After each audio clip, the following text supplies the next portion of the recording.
بات کا خیال ہے کہ تمہیں پولیس کو انوالو کرنا چاہیے. یہ پاکستان ہے ماہی، یہاں پولیس کچھ نہیں کرتی، صرف بدنامی ہوگی ہماری. پھر اس نے سر جھٹکا. وہ ایک فراڈ تھا اور شکر ہے وہ میری زندگی سے نکل گیا. پھر خیال آیا تو تیزی سے بولی، ماہی سوچنا بھی مت کہ تم اسے کانٹیکٹ کرو گی، نہ ہی تم اسے انٹرنیٹ پہ سرچ کرو گی، ورنہ میں بہت ناراض ہوں گی. نہیں کروں گی، پکا وعدہ، ماہی نے مسکرا کے کہا. مجھے ویسے ہی سارے بات کو دیکھ کے جلدی سے تصحیح کی. اکثر امیر لوگ برے لگتے ہیں، تم سوچو بھی نہیں کہ میں اس کمبخت گھٹیا دھوکے باز ماہر فرید سے کبھی بات کروں گی. اس نے مسکرا کے اپنی بہن کو یقین دلایا. مالا اداسی سے مسکرا دی. پھر وہ اپنے اسٹوڈیو میں چلی آئی. وہاں ایک دراز میں اس نے کیف جمال سے منسلک چیزیں رکھی ہوئی تھی. اس کے کاغذات، امپلائمنٹ کارڈ، شناختی کارڈ کی کاپی، سی وی، سب کچھ جعلی تھا. اس نے سب جمع کر کے ٹیبل پہ رکھا اور وہیں بیٹھ کے بس اسے سب کو دیکھے گئی. ملال، افسوس، اس شخص کی وجہ سے وہ اتنی کڑوی ہو گئی کہ اپنی بہن سے لڑ بیٹھی. ایسا نہیں تھا کہ ماہی اور اس کی لڑائی نہیں ہوتی تھی. ٹین ایج تک ہفتے میں 2 لڑائیاں ملازمن ہو جاتی تھی، لیکن جب سے ماہی کی شادی ہوئی تھی ان کی ایک لڑائی 2 ماہ میں ایک دفعہ ہوتی تھی. فاصلے کی وجہ سے لڑائیوں میں کئی ماہ کا گیپ آنے لگا. بہن بھائیوں کی لڑائیاں اس دنیا کی سب سے نارمل چیز ہیں، لیکن یہ لڑائیاں کسی تیسرے کی وجہ سے نہیں ہوتی تھی. اسے کیا ہوتا جا رہا تھا؟ فجر کے بعد وہ اپنے کمرے میں آئی تو ماں اٹھ بیٹھی تھی.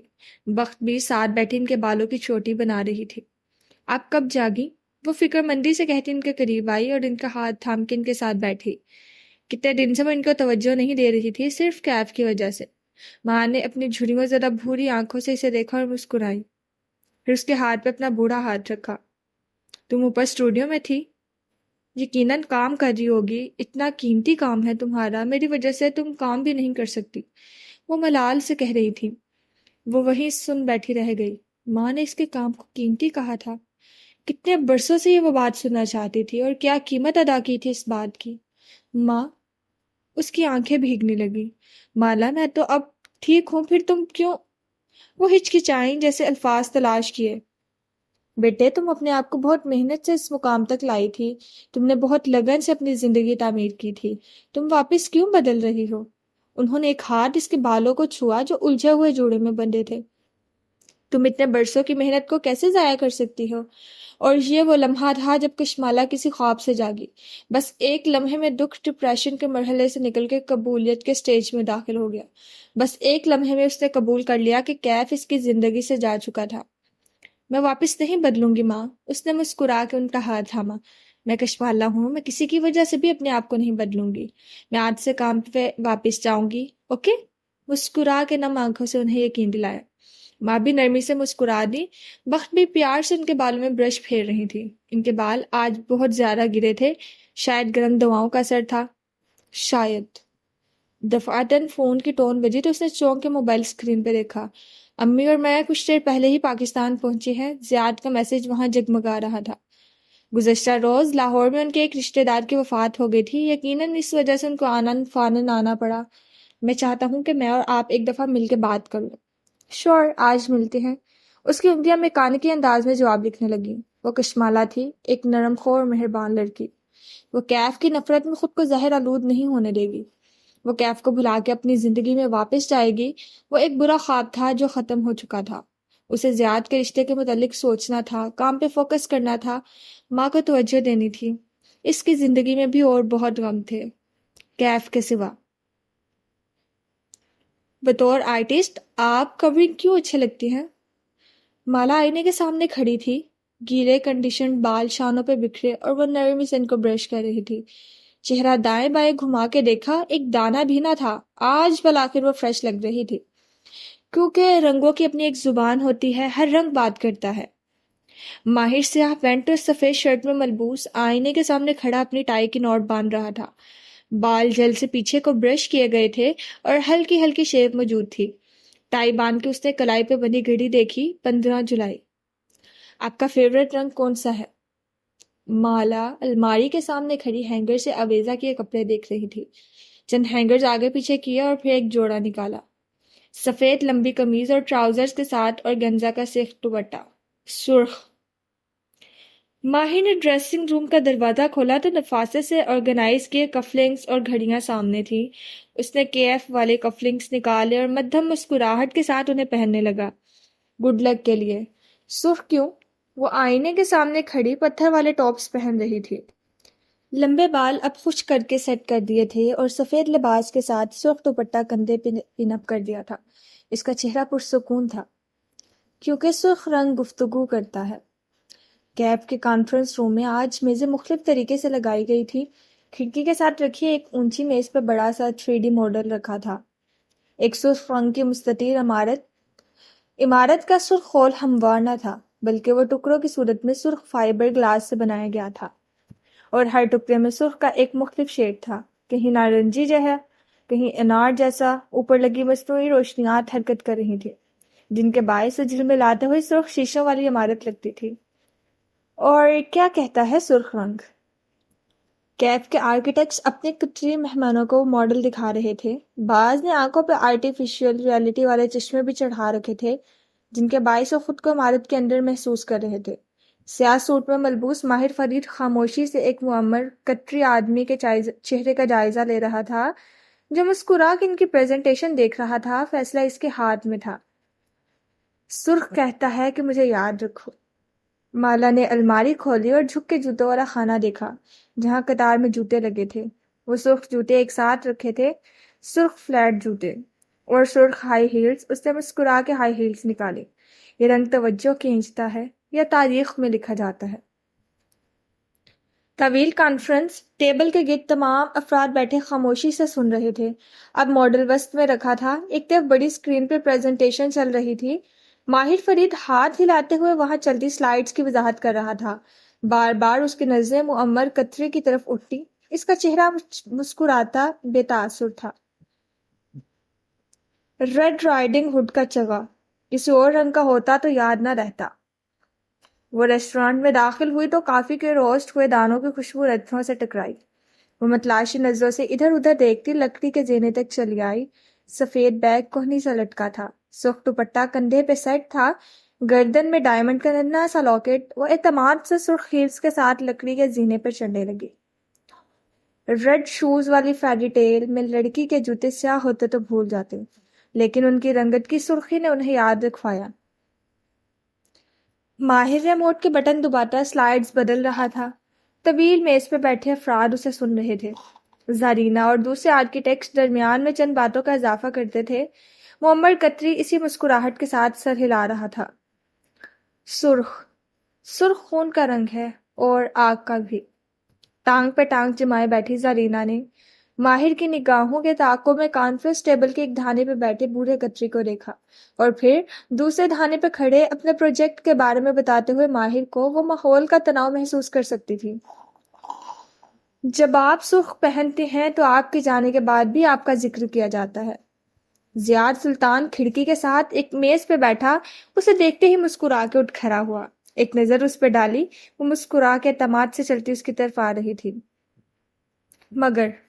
مگر بہت سے لوگ سرخ سے غیر آرام دہ بھی ہوتے ہیں۔ وہ کہتے ہیں کہ سرخ ٹو مچ ہے۔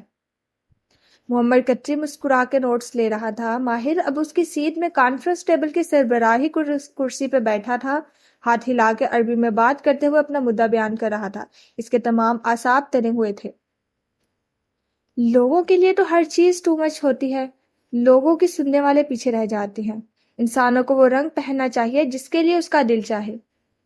زیاد اور کشمالہ ریسٹورانٹ کی ٹیبل میں آمنے سامنے بیٹھے تھے اور ویٹر کافی سرو کر رہا تھا۔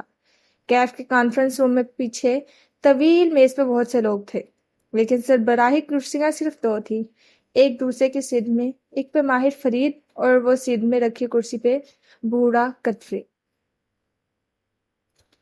میں اس پروجیکٹ کو کرمزی سرخ کے نام سے پکارتا ہوں۔ ماہر فرید سربراہی کرسی پہ بیٹھا اپنے بزنس فیس پہ مسکراہٹ سجائے کہہ رہا تھا، البتہ اس کے جسم کے تمام اعصاب اس وقت تنے ہوئے تھے۔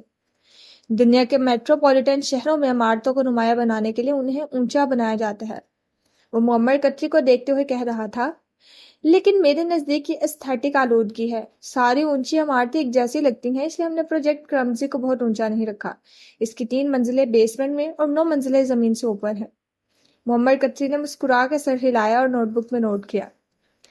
ہم نے اسے ایک چوکور بلڈنگ کے طور پہ بنایا ہے جس کی چھت برابر نہیں ہے، یعنی جیسا کہ آپ دیکھ سکتے ہیں چوکور کی 4 لکیریں ہوتی ہیں، ایک لکیر پہ ہم نے 9 فلورز ڈالے ہیں، دوسری پہ 8، ایک پہ 11۔ بیوٹیفل، محمد کتری نے نوٹس لیتے ہوئے کہا، لیکن اس کے تاثرات ویسے ہی تھے اسپاٹ۔ ہم نے عمارت کی تعمیر 4 دیواری سے شروع کی ہے، اس کا کوئی بیرونی لان نہیں ہے، اس لیے ہم نے اس کا لان اندر رکھا ہے۔ سب کی نظریں ماڈل کی طرف اٹھی، وہ چوکور عمارت اندر سے کھوکھلی، یعنی اس کے اندر ایک بہت بڑا چوکوری احاطہ تھا جس میں سبز گھاس بچھی تھی، اوپر سے اس احاطے کی کوئی چھت نہ تھی۔ لوگ کارنر یا ٹاپ فلور آفس سورج کی روشنی کے لیے لیتے ہیں، ہم نے درمیانی احاطہ بنا کے عمارت کے ہر آفس کو بھرپور روشنی اور ویو فراہم کیا ہے۔ کیفے، ریسٹورانٹ سب اسی سبز احاطے کے اندر ہیں، جیسے لیگو اسٹرکچر ہو۔ محمد کتری نے سر ہلا کے سمجھتے ہوئے کہا، وہ چوکور احاطہ بچوں کے کھیلنے والے لیگوز کی طرح تھا۔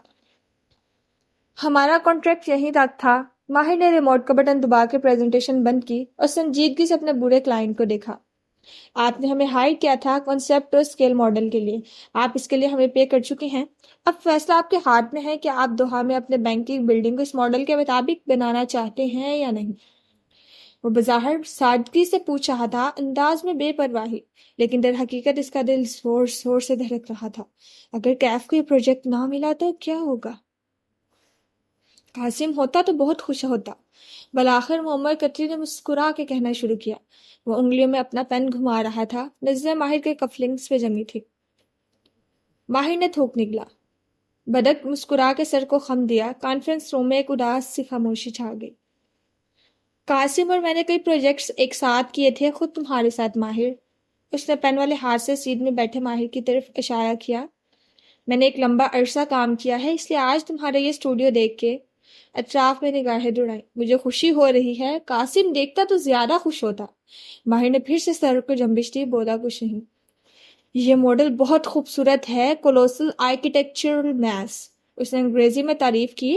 وہ بس اس کی آنکھوں کو دیکھ رہا تھا۔ قطر کے عربوں کو لمبی تمہیدوں کی عادت تھی، پریکٹیکل، اکنامیکل، ممتاز اور نمایاں۔ استنبول میں یہ عمارت بنی ہوتی تو اس کی قدردانی کی جاتی۔ اس نے سانس کا وقفہ لیا اور سر کو پیچھے ٹکایا۔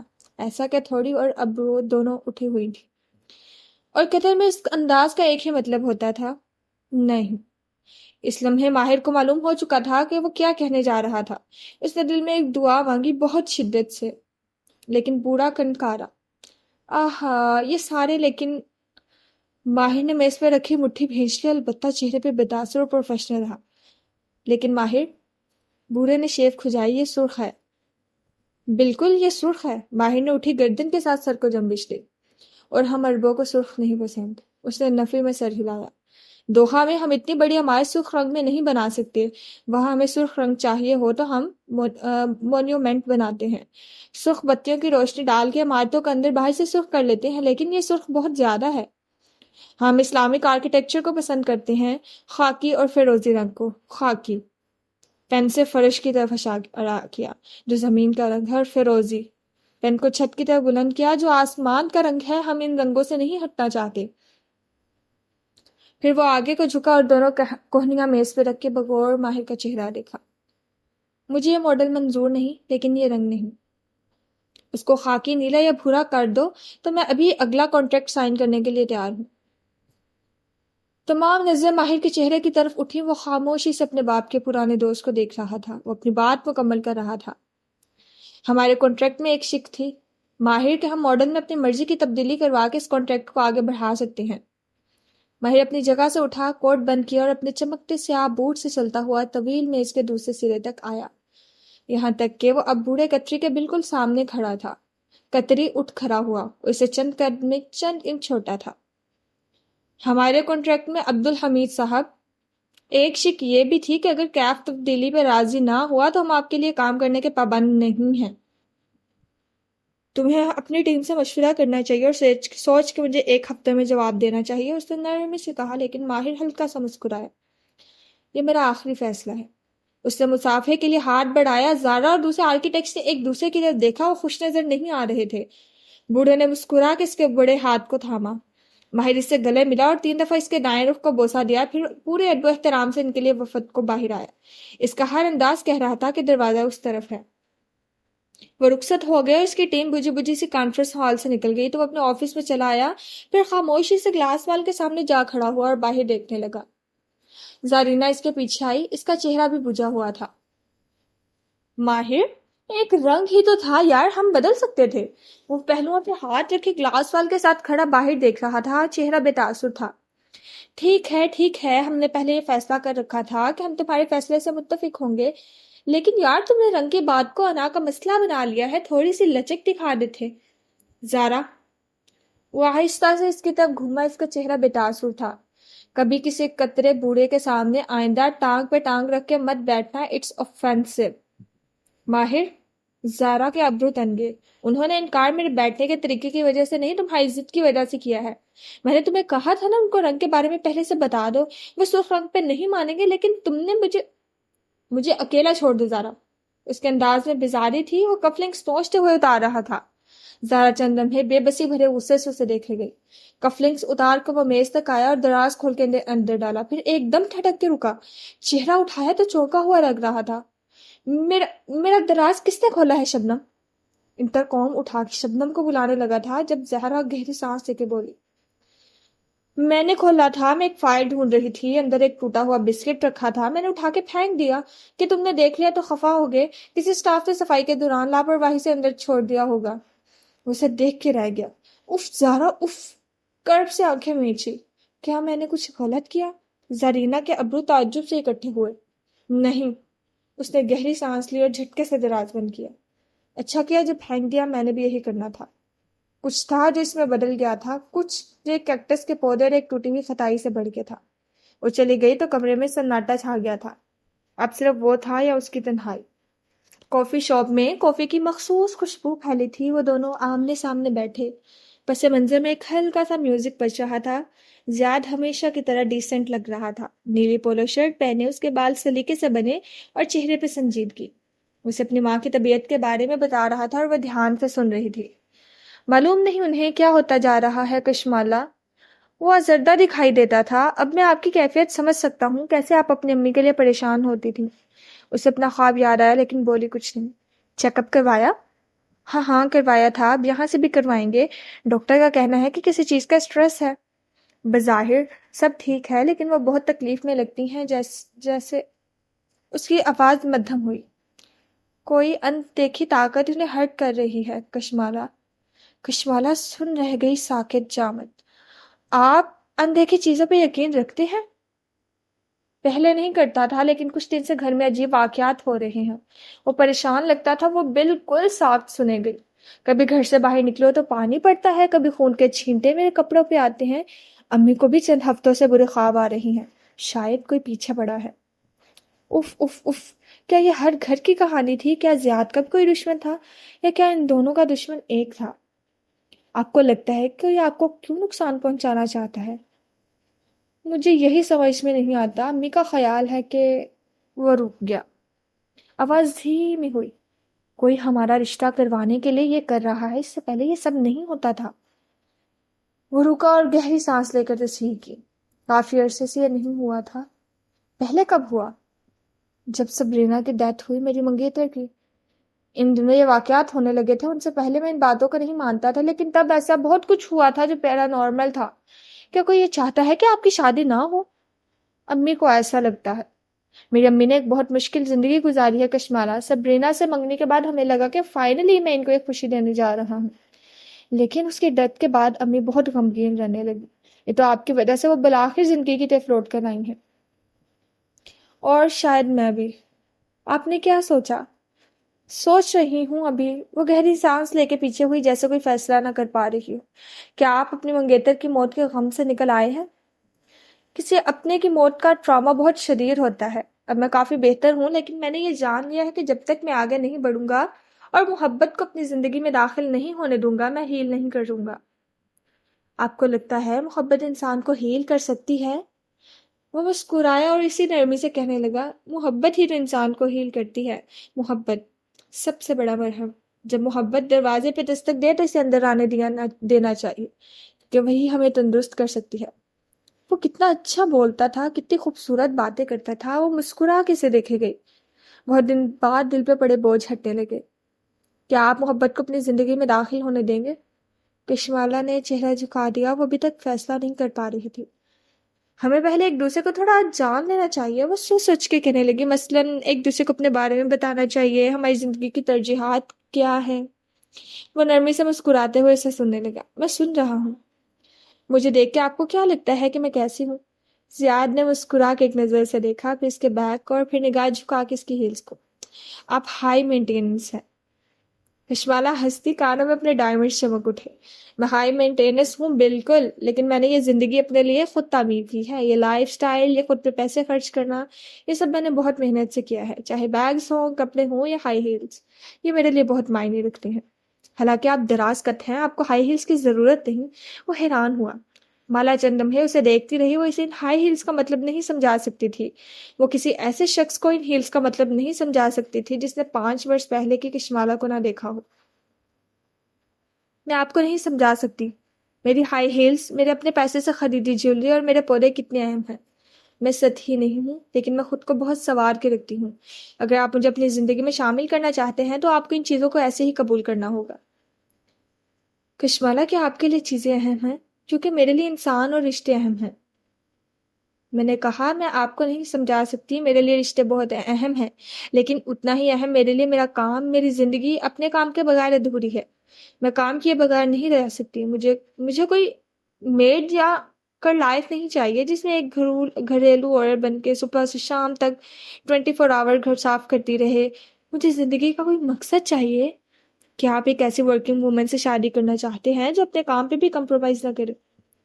وہ کوئی 20 سال کی لڑکی نہیں جو سوچے سمجھے بنا ایک تعلق میں چلی جاتی۔ وہ 28 برس کی تھی۔ اسے اپنی ترجیحات اور ضروریات پہلے دن سے بیان کرنی تھی۔ یہ 21ویں صدی ہے۔ وہ صرف مسکرایا۔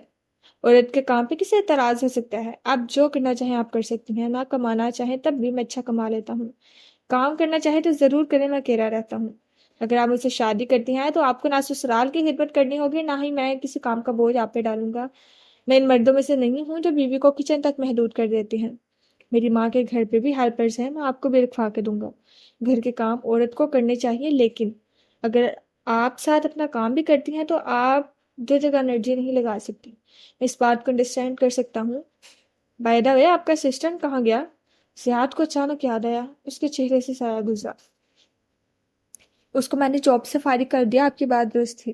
وہ کچھ ناقابل اعتبار سا تھا۔ خیر، آپ اپنے بارے میں بتائیں۔ اس نے زیاد کے تبصرے سے پہلے بات پلٹ دی۔ میں ایک سادہ سا انسان ہوں۔ میں جھوٹ کو ناپسند کرتا ہوں۔ جو ہوں وہی نظر آتا ہوں۔ مجھے سچی اور کھری بات پسند ہے۔ مجھے بیک چیلنجز سے کام کرنا نہیں پسند۔ ہر چیز کلیئر ہونی چاہیے۔ میں وہی کپڑے پہنتا ہوں جو افورڈ کر سکوں۔ جو بات دل میں ہو وہی زبان پہ ہوتی ہے۔ میں جھوٹی تعریف نہیں کر سکتا کیونکہ میں جھوٹ نہیں بول سکتا۔ میں غلط مشورہ نہ دیتا ہوں نہ سنتا ہوں۔ میری زندگی میں ایک عورت آئی تھی اور وہ تھی سبرینا۔ لیکن اگر میں نئے تعلق میں جاؤں گا تو کسی بددیانتی کے ساتھ نہیں جاؤں گا، بلکہ اپنے دل کو مکمل خالی کر کے نیا رشتہ بناؤں گا، پوری نیک نیتی کے ساتھ۔ وہ درست کہہ رہا تھا۔ اس نے آج تک کشمالا سے جھوٹ نہیں بولا تھا۔ وہ اتنی نازک نہیں تھی کہ کسی کی سچی بات برداشت نہ کر سکے۔ خامیاں ہر ایک میں ہوتی ہیں۔ زیاد میں اپنی تمام خوبیوں کے ساتھ ایک یہی خامی تھی کہ وہ زیادہ ہی کھڑی بات کرتا۔ یہ زندگی تھی، فلم نہیں۔ یہاں لوگ پرفیکٹ نہیں ہو سکتے تھے، کہیں نہ کہیں سمجھوتا کرنا پڑتا، اور وہ زیاد کی سعادت کے ساتھ سمجھوتا کر سکتی تھی۔ میں بھی آپ کو کوئی حتمی جواب نہیں دے رہی، لیکن آپ نے پہلے ہی پلان کر رکھا ہے کہ آنٹی کے ساتھ میرے گھر آئیں گے۔ ضرور آئیں، تب تک میں فیصلہ کر چکی ہوں گی۔ بہت سوچ سمجھ کے ساتھ اس نے یہی کہا اور پھر وہ مسکرا دی۔ اس کی ایک مسکراہٹ نے بالآخر زیاد سلطان کے دل میں امید جگا دی۔ سبرینا کی موت کے بعد اسے ہیپی اینڈنگز پہ بھروسہ نہیں رہا تھا، لیکن اب بالآخر ایک امید بندی تھی۔ اس رات ماہر کے گھنٹی کرنے پر فیض خانم نے اپارٹمنٹ کا دروازہ کھولا تو دیکھا وہ کوٹ ہاتھ سے پکڑے کندھے پہ ڈالے ہوئے تھا، شرف کے کف مڑے ہوئے تھے اور ٹائی ڈھیلی تھی۔ خوش آمدید ماہر، فیضی نے فکر مندی سے اسے دیکھتے ہوئے کہا۔ اس کا کوٹ لیا تو ماہر نے بند مٹھی بلند کی۔ فیضی نے اپنی ہتھیلی پھیلائی۔ ماہر نے مٹھی کھولی کہ ایف والی کفلنگز فیضی کی ہتھیلی پہ گرے۔ آپ ٹھیک ہیں؟ انہوں نے تشویش سے پوچھا۔ وہ بس اداسی سے مسکرایا، جھک کے جوتے اتارنے لگا۔ کچھ کھائیں گے؟ وہ جرابوں سے چلتا ہوا راہداری میں آگے بڑھ رہا تھا جب فیضی پریشانی سے پیچھے آئی۔ نہیں، اس نے نفی میں سر ہلایا اور قدم قدم چلتا آتشدان کی طرف آیا۔ وہاں قطار میں سجی موم بتیاں اس کی منتظر تھیں، ایک اپنی جگہ سے 2 انچ آگے رکھی تھی۔ اس نے آہستہ سے اس کو پیچھے دھکیلا، اب وہ برابر ہو گئی۔ پھر اس نے جیب سے لائٹر نکالا، اس کا شعلہ کونے میں رکھی ایک موم بتی کے قریب آیا۔ موم بتی جل اٹھی۔ وہ لائٹر رکھ کے مڑا تو سامنے کچن کے کاؤنٹر پہ نظر پڑی، وہاں بیربل کی بیکری کے کیکس کے 2 ڈبے تھے۔ اس نے سوالیہ نظر سے فیض خانم کو دیکھا۔ میں نے کہا تھا گھر میں بیکری آئٹمز، یہ بیربل آپ کے لیے لایا تھا، وہ جلدی سے بولے۔ ماہر کے اوپر تعجب سے اکٹھے ہوئے، پھر وہ سسٹروی سے چلتا کاؤنٹر تک آیا۔ پہلے ڈبے کے اوپر لکھا تھا اگر پروجیکٹ اپروو ہو جائے تو اس ڈبے کو کھولیں۔ ماہر نے ڈھکن اٹھایا، اندر فونڈنٹ سے بنا ایک چکور کیک رکھا تھا جو اس وقت عمارت کی ہو کاپی تھا۔ اس کے چہرے پہ مدھم مسکراہٹ ابھری۔ پھر اس نے دوسرا ڈبہ دیکھا، اگر پروجیکٹ مسترد ہو جائے تو اس ڈبے کو کھولیں۔ ماہر نے ڈھکن اٹھایا اور دوسرا کیک نظر آیا۔ وہ ایک انسانی چہرے کی شکل کا کیک تھا، معمر کچی بینکر کا چہرہ جس کے دانت ڈریکولا جیسے بنے اور آنکھوں سے خون بہ رہا تھا۔ وہ دھیرے سے ہنس دیا، ایک ٹھیٹ، اور سر جھٹک کے ڈھکن واپس گرا دیا۔ یہ 10 منٹ میں میرے گھر سے غائب ہونے چاہیے ہیں۔ فیضی خانم کو اشارہ کر کے وہ جیب سے تھرتھراتا موبائل نکالتے ہوئے لیونگ روم میں واپس آیا۔ ایل شیپ صوفے، اونچی گلاس وال کے سیاہ سفید مخملی پردے اور آتشدان کے قریب رکھی سیاہ ونگ چیئرز سب اسے خاموشی سے دیکھے گئے۔ موم بتی پگھل رہی تھی اور سارے میں کیکٹس فلاور جیڈ لیف کی خوشبو پھیل رہی تھی۔ یہ نئی موم بتی تھی جو اس نے کل آرڈر کی تھی۔ اس کی خوشبو فیضی خانم کے لیے نہیں تھی۔ White hair calling. وہ فون ہاتھ میں لیے صوفے پہ بیٹھا اور اس کے بج بج کے ختم ہونے کا انتظار کیا۔ مالک اسے دوپہر سے کال کر رہا تھا اور وہ اس وقت مالک سے بات نہیں کرنا چاہتا تھا۔ گھنٹے خاموشی ہوئی تو مالک کا میسج موصول ہوا۔ وہ اپارٹمنٹ بلڈنگ آئی تھی، وہ جان گئی ہے۔ انگریزی کے 2 الفاظ نے ساری کہانی سمیٹ دی۔ ماہر نے کرب سے آنکھیں بند کی۔ ذہن میں گھڑی کی ٹک ٹک پاکستان آنے کے وقت سے بج رہی تھی۔ ابھی نکارا بجا تو ابھی بجا، اور بالآخر وہ بج اٹھا۔ سب کچھ جل کے راکھ ہو گیا تھا۔ یقیناً وہ ابھی سے نفرت کرتی ہوگی۔ خطائی اور کڑک چائے کی خوشبو اس نفرت کے آگے سے بھول جائے گی۔ اس نے صوفے پہ ٹیک لگا لی اور پیر لمبے کر کے میز پہ رکھ لیے۔ پھر چھت سے لٹکتے فانوس کو دیکھنے لگا۔ ہر طرف خاموشی تھی۔ بیربل بتا رہا تھا کہ فیضی خانم پہ پانی کا گلاس رکھتے ہوئے بولی۔ وہ فانوس کو دیکھتے ہوئے سنے گیا۔ اس کا سارا سٹاف بیربل کو خبریں پہنچاتا تھا کہ اگر صرف عمارت کا رنگ بدل دیتے یہ پروجیکٹ آپ کو مل جاتا۔ وہ گلاس رکھ کے سیدھی ہوئی اور ناسمجھی سے اسے دیکھا۔ ایک رنگ ہی تو تھا ماہر بے، آپ نے کیوں نہیں بدلا، آپ نے کیوں ضد کی؟ اس نے فانوس کو دیکھتے ہوئے گہری سانس لی۔ جس زمانے میں لیونارڈ ڈونچی نے مونالیزا بنائی تھی، آرٹسٹ پورٹریٹس بناتے ہوئے اپنے سبجیکٹ کا چہرہ سنجیدہ بناتے تھے، کیونکہ ایک پورٹریٹ بنانے میں کئی ہفتے لگ سکتے تھے۔ کوئی انسان ہفتوں تک مسکرا کے آرٹسٹ کے سامنے نہیں بیٹھ سکتا تھا، لیکن ڈونچی نے لیزا نامے اپنے ماڈل کے لیے موسیقار ہائر کیا جسے انٹرٹین کرتے تھے اور مسکراتے ہوئے پوز کیے رکھتی۔ یوں اس نے وہ بنایا اس زمانے کے لوگ نہیں بناتے تھے، نہ پسند کرتے تھے۔ اس نے مسکراہٹ پینٹ کی۔ اسے آرٹ کہتے ہیں۔ میں نے فیضی خانم، میں نے آرٹ بنایا تھا۔ میں اسے ایک بیوقوف عرب بوڑھے کے حوالے نہیں کر سکتا تھا، لیکن انہوں نے آپ کا ڈیزائن ریجیکٹ کر کے آپ کو افسردہ کر دیا ہے۔ فیضی کی سمجھ میں نہیں آ رہا تھا وہ کیسے اپنے مہربان مالک کے موڈ کو بہتر کرے۔ ماہر نے فانوس سے نظر ہٹا کے اسے دیکھا۔ تمہیں کیسے معلوم کہ میں افسردہ ہوں؟ کیونکہ آپ خاموش ہیں، اپنے 3 ماہ ضائع کیے اس ڈیزائن کے پیچھے۔ فیضی خانم، وہ ہلکا سا مسکرایا، گال میں گڑا بنا۔ میں افسردہ نہیں ہوں، میں سوچ رہا ہوں یہی کہ کیف کو کیسے اس مسئلے سے نکالیں گے۔ وہ واقعتاً پریشان تھی۔ صوفے کے پشت سے سر ٹکایا اس نے فیضی کو دیکھا تو اس کی مسکراہٹ گہری ہوئی۔ وہ قطری بینکر میرے پاس اس لیے آیا تھا کیونکہ ہم استنبول والے یورپ کی دوسری آرکیٹیکچر فرم سے سستے ہیں۔ ہمیں بھی اس کے نام کی ضرورت تھی تاکہ ہمارا پورٹ فولیو بہتر ہو۔ لیکن وہ سیدھا ہو کے اٹھ کھڑا ہوا۔ فیضی خانم سے کافی دراز کر وہ گردن اٹھائے اسے دیکھنے لگی، لیکن جب اس نے فیصلہ سنانے کے لیے منہ کھولا تو میں نے دعا مانگی کہ وہ میرا ڈیزائن ریجیکٹ کر دے۔ فیضی خانم کے لب حیرت سے کھل گئے کیونکہ اس نے فیصلہ سنانے سے پہلے مجھے ایک مہنگا مشورہ دے دیا تھا۔ عمارت قطر میں کام نہیں کرے گی، لیکن وہ مسکرایا، دل سے مسکرایا۔ استنبول میں کام کرے گی۔ میں اس عمارت کو ہر جگہ کے لیے ڈیزائن کر رہا تھا۔ یعنی آپ اس کے انکار سے خوش ہیں؟ ماہر نے دھیرے سے اس بات میں صحیح لایا کیونکہ میں ایک بزنس مین ہوں اور بزنس مین کا لالچ قبر میں جا کے ہی ختم ہوتا ہے فیضی خانم، اور مجھے لالچ آ گیا۔ وہ مسکرایا تو گال کا گڑا گہرا ہوا۔ میرے آرٹ کو کچی کیوں بناؤں؟ میں خود کیوں نہ بناؤں؟ وہ تحیر سے اسے دیکھ رہی تھی۔ میں نے 3 ماہ ضائع نہیں کیے ہیں، نہ ایک ہی پیسہ۔ میں نے کچی بینک کے پیسے پہ ماڈل بنایا ہے۔ انہوں نے مجھے ہر گھنٹے کے لیے پے کیا ہے. میں نے کہا نا میں افسردہ نہیں، میں صرف سوچ رہا ہوں کہ میں یہ کیسے کروں گا. اس نے موبائل نکالا اور ایک کال ملائی. وائس، میں نے تمہیں کرتال استنبول کے ایک انڈسٹریل علاقہ اپنا کمرشل پلاٹ بیچنے کے لیے کہا تھا، لیکن میرا ارادہ بدل گیا ہے. اس پلاٹ کو مارکیٹ سے ہٹا لو. میرے پاس اس جگہ کو ڈیولپ کرنے کا ایک آئیڈیا ہے. وہ اپنے ریئل اسٹیٹ ایجنٹ سے فون پہ بات کرتے ہوئے کمرے کی طرف جا رہا تھا. فیضی خانم گمسم سے اسے جاتے دیکھ رہی تھی.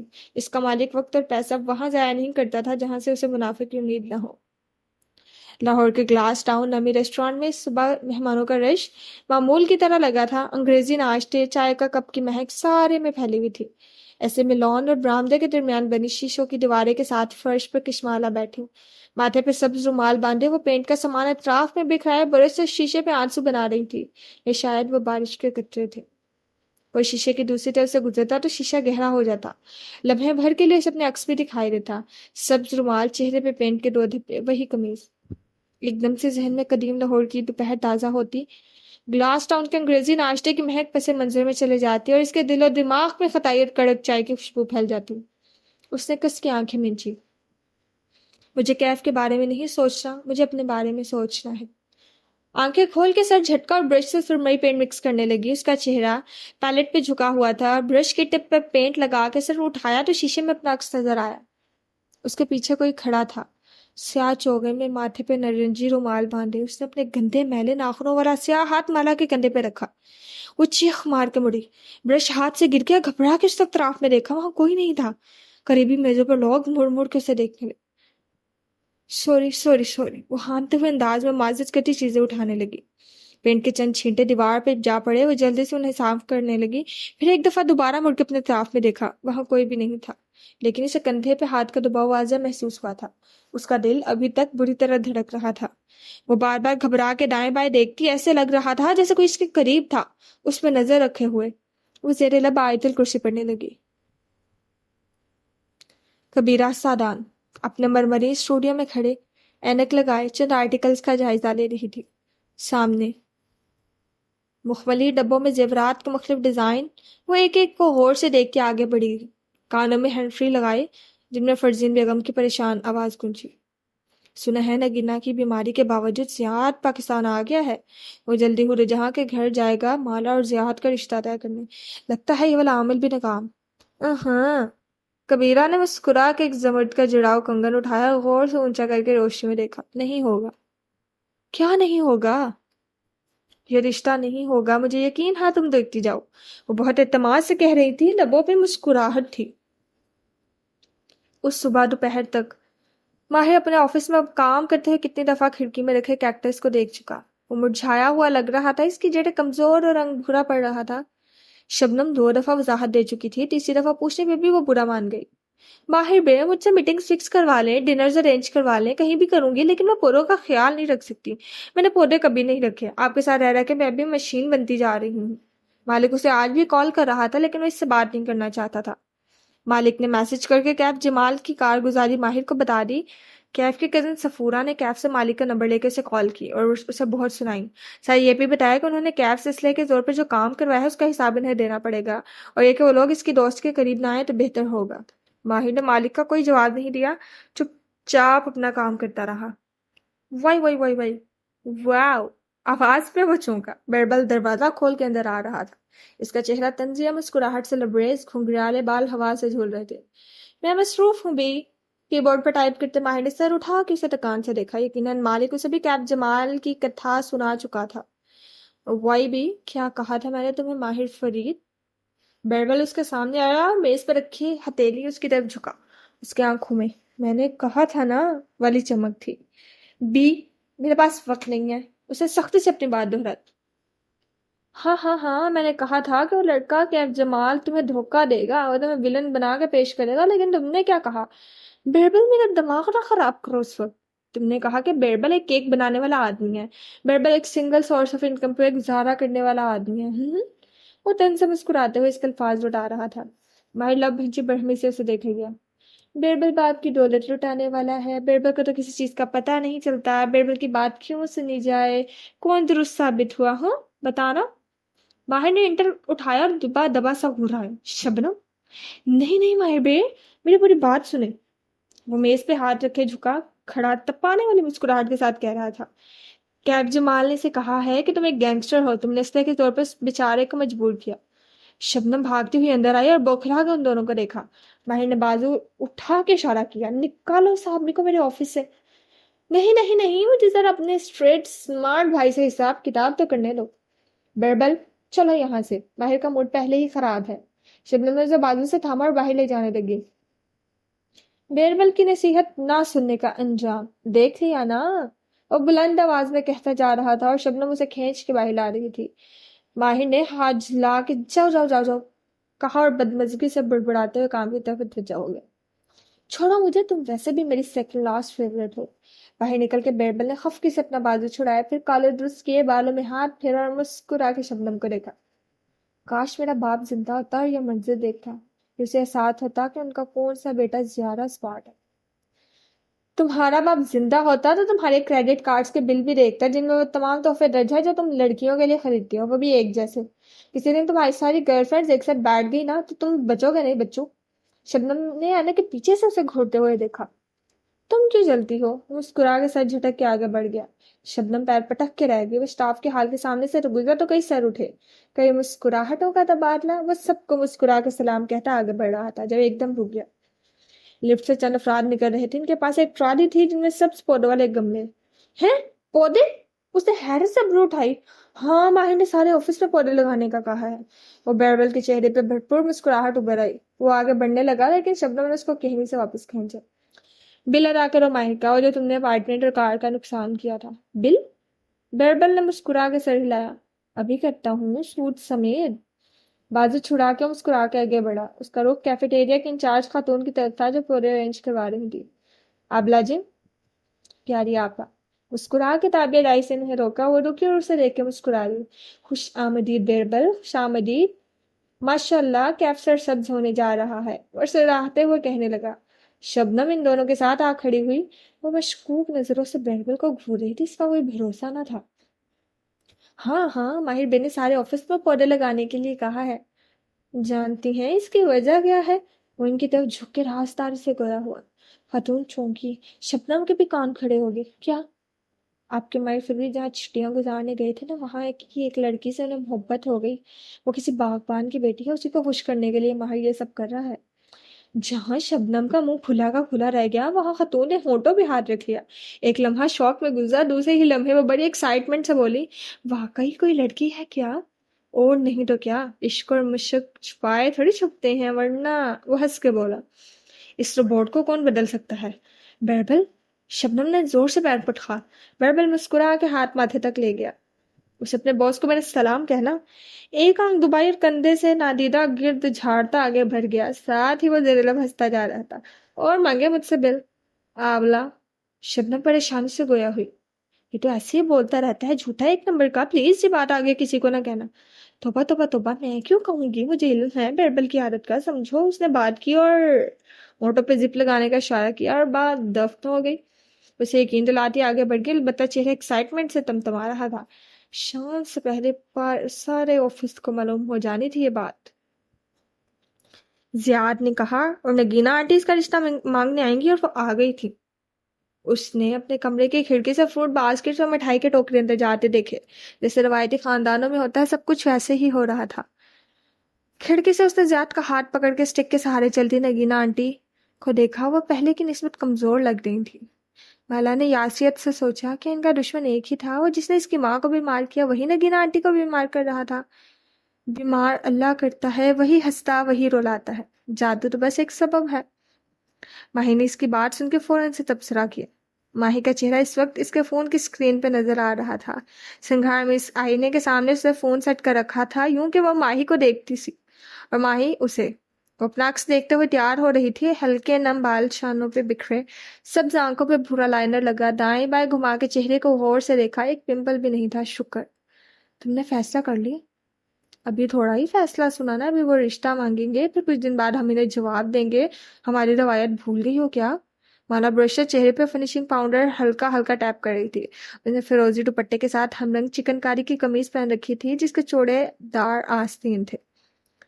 مگر تم خوش ہو نا مالا؟ ماہی سوچتے ہوئے اسے دیکھ رہی تھی۔ آج خوش ہوں۔ وہ اپنے چہرے پہ بلش لگا رہی تھی، رخسار گلابی پڑنے لگے، جو بھی ہو رہا تھا اسے برا نہیں لگ رہا تھا۔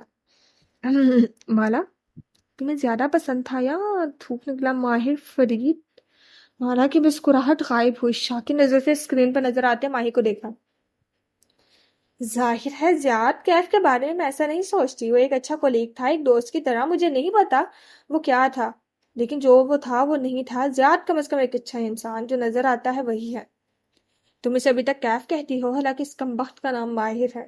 مالا نے جواب نہیں دیا، وہ اب کانوں میں فیروزی پتھروں والے ٹاپس پہن رکھے تھے۔ ویسے وہ کمبخت مل جائے مجھے کہیں، میں نے اس کا منہ نہ توڑ دیا تو۔ ماہی اس کا ذکر مت کیا کرو، وہ میری زندگی سے جا چکا ہے، میرا اس سے کوئی تعلق نہیں۔ لیکن تم نے اسے نفرت کرتی ہو مالا، اور نفرت کا تعلق اتنا ہی مضبوط ہوتا ہے جتنا محبت کا۔ ماہی تم اس کو نہ سٹاک کرو گی، نہ سرچ کر کے کوئی میسج کرو گی؟ اچھا، اسے ماہی کی عادت کا علم تھا، اس لیے دوبارہ تنبیہ کی۔ اور اگر کبھی اس نے تم سے رابطے کی کوشش کی تو تم جواب تک نہیں دو گی۔ یوں ہی ایک ڈر سا تھا کہ وہ کسی دوسرے کے ذریعے مالا سے رابطہ کرنے کی کوشش کرے، یا شاید امید تھی۔ ماہی آگے سے ہنس دی۔ مجھ سے رابطے کی اس نے کوشش کی تو ایسی طبیعت صاف کروں گی، یاد رکھے گا۔ امیر باپ کا بیٹا ہوگا اپنے ملک میں، میرے ہاتھ لگے گا کسی دن تو۔ ماہی جان کچکچا کے کہہ رہی تھی، اسے اس سائیکوپیتھ آدمی پہ بہت غصہ تھا، سوائے ایک کے سارے امیر آدمی برے لگتے تھے۔ لیکن مالا تم واقعی سے آج سے شادی کر لو گی؟ وہ کچھ متذبذب تھی۔ مالا جلدی جلدی بالوں میں برش پھیر رہی تھی۔ میں تم سے بعد میں بات کرتی ہوں، ابھی مجھے مہمانوں کے پاس جانا ہے۔ بات ادھوری۔ فیروزی لباس والے لڑکی نے آئینے میں اپنا عکس دیکھا اور مسکرا دی۔ پھر اسے اپنی خوشی پہ حیرت ہوئی، وہ واقعی بہتر محسوس کر رہی تھی۔ کیف پس منظر میں چلا گیا تھا، اب صرف زیاد تھا اور اس کے لیے زیاد کا بڑا ہوا ہاتھ۔ وہ سفید ہیل سے چلتی باہر آئی تو لمبے بال کندھے پہ ایک طرف ڈالے ہوئے تھے۔ باہر لاؤنج میں سب بیٹھے تھے، معید اور ماں ایک تخت پہ، اور سامنے صوفوں پہ نگینہ آنٹی اور زیاد۔ اسے دیکھ کے وہ ہلکا مسکرایا اور اٹھ کھڑا ہوا۔ وہ سیاہ شلوار قمیض میں ملبوس تھا، ہمیشہ کی طرح ٹال، ڈارک اور ہینڈسم۔ کلین شیو، نفاست سے کٹے بال، اس کے چہرے کی مسکراہٹ۔ نگینہ آنٹی بھی محبت سے اٹھ کھڑی ہوئی، ان کا چہرہ مزید نحیف ہو گیا تھا، وہ تکلیف میں لگتی تھی۔ ابھی تک ان کی بیماری ڈائگنوز نہیں ہوئی تھی۔ وہ ان کے سامنے ایک سنگل صوفے پہ بیٹھ گئی، ٹانگ پہ ٹانگ رکھی۔ مالا کے آنے سے پہلے ہی نگینہ آنٹی رشتے کی بات کر چکی تھی۔ اس سے پہلے نگینہ آنٹی نے ماں سے اس کا رشتہ عام بات چیت کے دوران مانگا تھا۔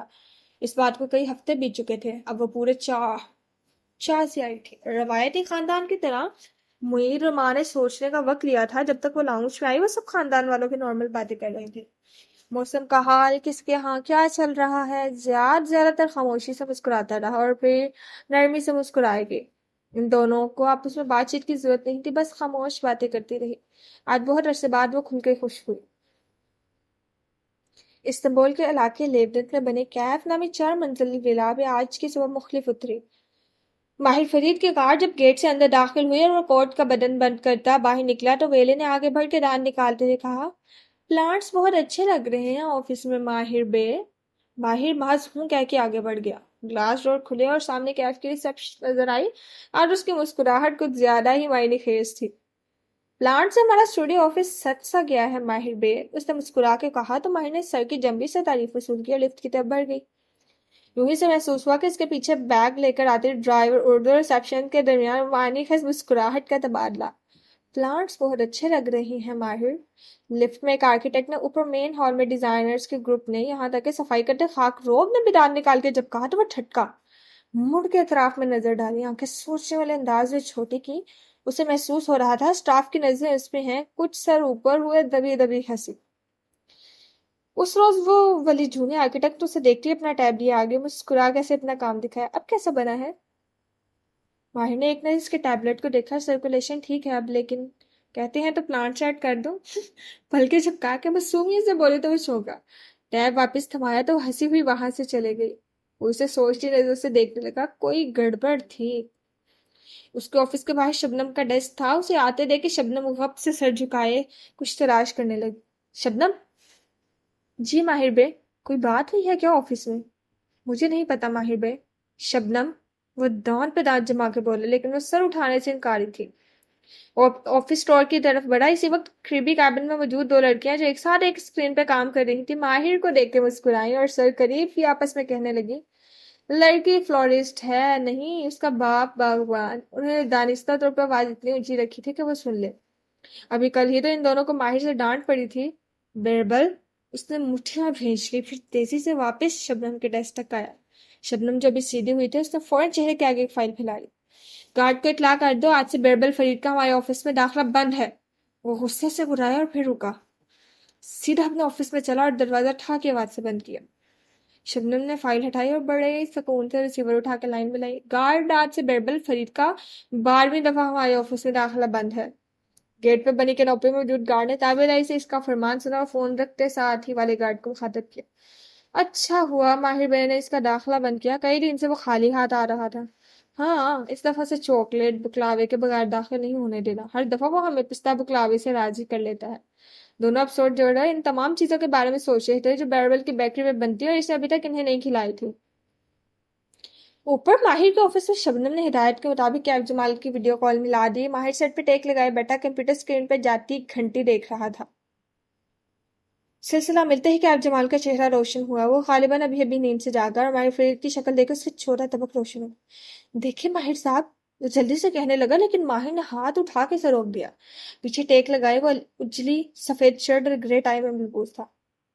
تمہارا بزنس پلان کہاں تک پہنچا کیف؟ نرمی سے پوچھا. بنا رہا ہوں. کیف نے تھوک نکلا. اوہو، ماہر نے سر جھٹکا. کہا تھا نا تم کبھی کامیاب نہیں ہوگے، لوزر تھے اور رہو گے. خیر میں نے تمہیں اس لیے فون نہیں کیا. اس نے کڑک چائے کا گرما گرم کپ اٹھایا اور ایک گھونٹ پڑا. جانتا ہوں آپ نے کس لیے فون کیا ہے. کیف کی نیند کھل چکی تھی اور ذہن تیزی سے کام کر رہا تھا. آپ یہ یقیناً ویڈیو کال ریکارڈ کر رہے ہیں، اس میں مجھ سے جھوٹ بولنے کا اعتراف کروائیں گے تاکہ اس کی کاپی سفورہ اور کشمالہ کو بھجوا کے مجھے جھوٹا ثابت کر سکیں. لیکن میں آپ سے نہیں ڈرتا، میں نے انہیں کچھ غلط نہیں کہا، میں اپنے الفاظ پہ قائم ہوں. ماہر فرید ہلکا سانس دیا. ہمارے ہوٹل سویٹ کی میٹنگ کی ویڈیو اور آڈیو میرے پاس ہے کیف. تمہیں جھوٹا ثابت کرنے کے لیے وہی کافی تھی، لیکن مجھے اس کی ضرورت نہیں ہے. پھر کیا چاہتے ہیں کیف؟ تم نے کشمالہ سے کہا کہ میں نے تمہیں اسلحے کے طور پر ڈرایا. یہ بات مجھے اچھی نہیں لگی. میں صرف تمہاری غلطی کی تصحیح کے لیے تمہیں کال کر رہا ہوں. تم مجھے سمجھ نہیں سکے کیف. دیکھو، وہ دفعتاً انداز میں کہہ رہا تھا، جو ڈیل تم نے کی تھی وہ ایک مافیا باس یا گینگسٹر سے نہیں کی تھی، وہ ایک بزنس مین کے ساتھ کی تھی. میں ایک بزنس مین ہوں، مجھے اسلحہ پسند نہیں، مجھے نمبرز پسند ہیں. نمبرز اس دنیا کی سب سے بڑی طاقت ہوتے ہیں. ٹھہرو میں تمہیں سمجھاتا ہوں. یہ تمہارے کریڈٹ کارڈ بلز، وہ تمام عیاشیاں جو تم نے ان 3 ماہ میں میرے کھاتے سے کی. ریسٹورنٹ کے بل، مہنگے گیجٹ کی چائنا، سنگاپور سے امپورٹ، دبئی کا ایک ٹور، ہوٹل بکنگ، شاپنگ، کھانے، خواتین کے استعمال کی چیزیں جو غالباً تم نے تحفوں میں دی ہیں. تم نے ماشاءاللہ 3 ماہ میں 3 کارڈز کی لمٹس ختم کی ہیں، اور 3 ماہ بعد تم نے ہماری ڈیل توڑ دی. تم نے کشمالہ سے جھوٹ بولا. آپ اسے کسی بات کا اعتراف ویڈیو کال پہ نہیں کروا سکتے. ماہر نے کاغذ رکھے اور مسکرا کے اسے دیکھا. تمہیں یاد ہے میں نے تمہیں ایک بات کہی تھی. کیا؟ یہی کہ $1 ملین کمائے نہیں جاتے، کسی سے لیے جاتے ہیں. میں نے یہ دولت اپنے باپ سے لی تھی اور مجھے اپنے باپ کی دولت سخت ناپسند ہے. سوچو کیف، پھر میں وہ دولت تمہارے اوپر کیوں ضائع کروں گا؟ کیونکہ میں ایک امیر آدمی کا ایڈونچر تھا. آپ یہ ثابت کرنا چاہتے تھے کہ میں ایک لوزر ہوں. نہیں، کیونکہ میں ایک بزنس مین کا بیٹا ہوں. میرے باپ نے کئی سال پہلے مجھے نصیحت کی تھی کہ اچھا بزنس مین کبھی بھی کام مکمل ہونے سے پہلے پوری پیمنٹ نہیں کرتا. وہ مسکرایا اور پیچھے ٹیک لگا لی. میں نے بھی نہیں کی.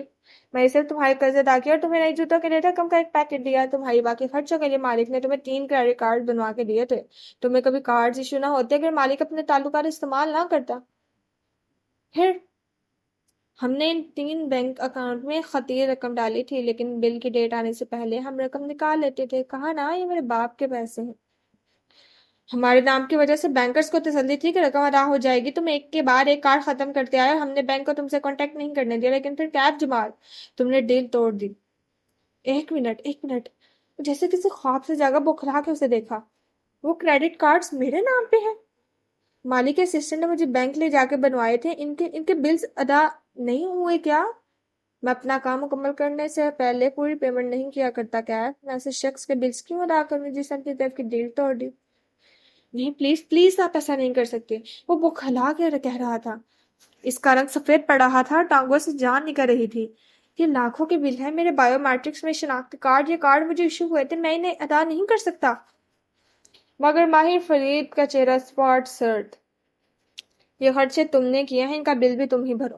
تم نے کہا تھا نا کشمالہ سے کہ تم نے ماہر فرید سے پیسے نہیں لیے، تو دیکھو میں نے تمہاری بات سچ کر دی. نہیں پلیز یہ نہ کریں، میں بینک ڈیفالٹر بن جاؤں گا، میں برباد ہو جاؤں گا۔ یہ تمہیں ماہر فرید کے بارے میں جھوٹ بولنے سے پہلے سوچنا چاہیے تھا۔ اب جب کہیں گے میں کروں گا، میں کشمالہ کو سچ بتا دوں گا، میں کہوں گا آپ کا کوئی قصور نہیں، میں سب اپنے ذمہ لے لوں گا۔ اب دیر ہو چکی ہے کیف، اب تمہاری کسی گواہی کا کوئی فائدہ نہیں۔ پلیز پلیز، اس کا سارا خون نچڑ چکا تھا۔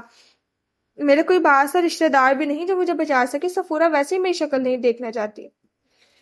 میں نے کہا نا کیف جمال، میں ایک بزنس مین ہوں، مجھے کسی کو مارنے کے لیے بندوق نہیں اٹھانی پڑتی، میرے لیے کریڈٹ کارڈ بلز اٹھا کے دکھائے، نمبرز کافی ہوتے ہیں۔ پھر اس نے بٹن دبا کے کال بند کی اور انٹرکام اٹھایا۔ مالک کے اسسٹنٹ سے کہو کہ وہ بینک مینیجرز کو ہرا سگنل دے دیں، ہمارا اس آدمی سے کوئی تعلق نہیں، وہ اپنی وصولی سے خود کر سکتے ہیں۔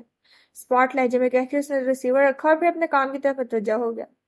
اس کے چہرے پہ کسی قسم کا ترس یا رحم نہ تھا۔ ڈیل توڑنے والوں کو اس نے کبھی پوری پیمنٹ نہیں کی تھی۔ اس شام فیضی خانم اس کے لیے اپارٹمنٹ کا دروازہ کھولا تو ان کے چہرے پہ کچھ تھا جس کو دیکھ کے ماہر ٹھٹ گیا۔ مہمان آئے ہیں، انہوں نے دبے لفظوں میں اشارہ کیا۔ ماہر کی نظر جوتوں کے ریک تک گئی، وہاں کسی کے جوتے نہیں تھے۔ اس نے چھمبے سے بوٹس اتارے، جرابوں سے چلتا ہوا آگے آیا۔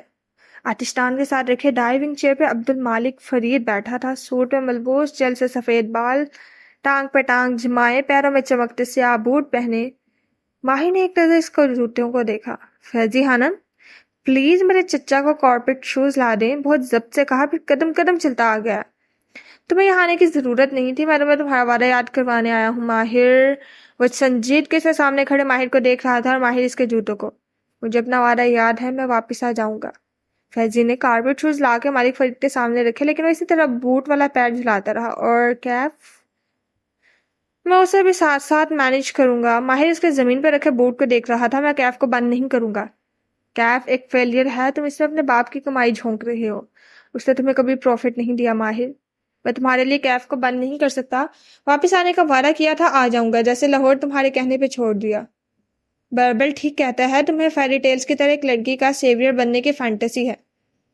میں کسی فیری ٹیل میں نہیں جی رہا، کیا تم اپنے جوتے اتار سکتے ہو؟ وہ بہت ضبط سے بولا، پلیز۔ اگر میں تمہیں وہاں سے نہ نکالتا تو تم واپس نہ آتے، تم اس لڑکی کے لیے سب چھوڑ کے وہیں رہ جاتے۔ افسوس، میں اپنی مرضی سے واپس آیا ہوں کیونکہ ایک مشین ہوں اور مجھے پیسہ بنانے میں زیادہ دلچسپی ہے۔ مالک ونگ چیئر سے اٹھا اور بوٹ سے چلتا ہوا اس کے آئین سامنے آیا۔ باہر نے دیکھا اس کے بوٹ لاؤنج کے وسط میں بچھے سفید مخملی قالین سے 1 فٹ دور تھے۔ اف اف، کاش تم مجھ پہ اعتبار کرنا سیکھ جاؤ، تم مجھے اپنی بیٹیوں سے زیادہ محبوب ہو۔ مالک اس کے چہرے کو دیکھ کے بولا تو انداز میں نرمی، میں ماہر ہوں، ماہر فرید، جو کسی کا اعتبار نہیں کرتا، چاہے اس کا بھائی ہو، اس کا باپ یا باپ کا بھائی۔ تم نے میرا ساتھ اس لیے دیا کیونکہ تم مجھے واپس لے جانا چاہتے تھے؟ نہ بیربل اور نہ تم، کسی نے میرا اعتبار نہیں کیا، کاش تم لوگ کرتے۔ وہ کہتا ہے میں عشق کے روگ میں یہ کر رہا تھا، تم کہتے ہو میں انتقام کے لیے کر رہا تھا، کسی کو میری اصل وجہ پہ یقین نہیں۔ ماہر، وہ کرب سے کہے جا رہا تھا، میں یہ سب اس لڑکی انتقام کے لیے نہیں کر رہا تھا، میں صرف ایک بھائی ہوں جو اپنی بہن کو ڈھونڈ رہا ہوں، میں صرف اپنی حلال کو ڈھونڈ رہا ہوں۔ ماہر، مالک نے اس کے کندھے پہ ہاتھ رکھا، وہ مر چکی ہے، جس دن وہ مرے گی نا، مجھے یہاں، سینے پہ انگلی رکھی، یہاں معلوم ہو جائے گا۔ ہم نے تمہارا اتنا ساتھ دیا جتنا دے سکتے تھے ماہر۔ مالک اب کے بولا تو اس کی آواز میں بھی غصہ تھا۔ اب جب سب کچھ ٹھیک ہو چکا تھا، جب تمہاری ماں حلال کی موت کو 2 برس بیت چکے تھے، تم تو ایک صبح ہم سب کی زندگیاں ڈسٹرب کر کے ہمیں وہاں لے گئے، ایک جھوٹی امید دلا گئے، اور ہم نے تمہیں وہ سب کرنے دیا۔ کیونکہ ماہر ہمیں ہمیشہ درست ہوتا ہے، واللہ میں ہمیشہ درست ہوتا ہوں، مگر اس دفعہ تم غلط تھے، تم نے اس جنون کے پیچھے اپنا فوکس کھو دیا، تم نے اپنی عمارت پہ ٹھیک سے کام نہیں کیا، بلکہ ایک ایسا ماڈل بنایا جو عشق کے رنگ میں رنگا تھا۔ اس لیے اب ہمیں مزید مت آزماؤ، اپنے باپ کی خواہش کو پورا کرو اور واپس آ جاؤ۔ بیربل رہے یہاں، زارا ہے یہاں، مجھے کوئی اعتراض نہیں، لیکن تمہیں واپس آنا ہے۔ وہ مالک کے سامنے سے ہٹ گیا اور کھڑکی کے قریب جا کھڑا ہوا۔ بھائی رات کی تاریکی میں ڈوبا بوسفورس نظر آیا۔ تم لوگ میری فیملی نہیں ہو مالک، میں صرف کام کرنے واپس آؤں گا، میری فیملی۔ حلق میں گولا اٹک گیا، صرف بیربل اور حلال ہے۔ نارسسسٹ، مالک بڑبڑایا، پھر سے اپنے پیچھے جوتوں کے جانے کی آواز سنائی دی۔ کچھ دیر بعد دروازہ بند ہوا۔ فیضی خانم کو پکارا، فرش صاف کریں ابھی اسی وقت۔ فیضی موب سے فرش صاف کر رہی تھی جب اوپر سے آواز آئی. انہوں نے سر اٹھا کے دیکھا. باربل ریلنگ پہ جھکا مسکرا کے دیکھ رہا تھا. میرا مشین بھائی سامنے تو نہیں ہے؟ آہستہ سے پوچھا. نہیں نہیں. اور دوسری مشین بھی واپس چلی گئی. وہ دبے قدموں زینے اترنے لگا. فیضی نے مسکراہٹ دبا کے اسے دیکھا. جی ویسے وہ آپ کے چچا ہیں. چچا؟ وہ صرف ماہر کا ہے. مجھے لگتا ہے میں ڈاکٹر ہوں. پھر چہرے کے زاویے بگاڑ کے مالک کی نقل اتاری. بیربل بے شک آ رہے ذرا بے شک آ رہے تم واپس آ جاؤ ماہر. ہاں مجھے تو آج تک کسی نے واپس آنے کے لیے نہیں کہا. کیوں؟ اب وہ فیضی کے بالکل سامنے آ چکا تھا. راز دائی سے بتانے لگا. دراصل مالک زارا اور ماہر کی شادی کرانا چاہتے ہیں. میں چونکہ زارا کے قابل نہیں ہوں. الحمدللہ. چہرے پہ دونوں ہاتھ پھیرے. اس لیے مجھے اسے کوئی امید نہیں ہے. آپ اپنے چچا کو نام سے کیوں پکارتی ہیں؟ گلاب کو جس نام سے پکارا وہ گلاب رہتا ہے. ایسے ہی مشین کو جس نام سے پکارا وہ مشین رہتی ہے. فیضی ہنس دی. آپ کا بھائی آپ سے بہت ناراض ہے کیونکہ آپ نے اس کی ورک پلیس پہ فضول باتیں پھیلائی ہیں. ارے یار یہ جو سفید بالوں والا روبوٹ ابھی آیا تھا نا وہ اس ورک پلیس کو بند کروا کے رن لے گا. چند دن میں سب اپنے اپنے گھروں کو چل جائیں گے اور اس بات کو بھول جائیں گے. کار کا ریموٹ ہاتھ میں گھماتا ہوئے انہیں الوداع کہتے دروازے کی طرف بڑھ گیا. فیضی حنم خاموشی سے اسے جاتے دیکھتی رہی. پھر وہ ایک نظر انہوں نے مینٹل شیلف پہ رکھی کینڈلز کے ساتھ پڑے فریم کو دیکھا. وہ آج بھی الٹا رکھا تھا.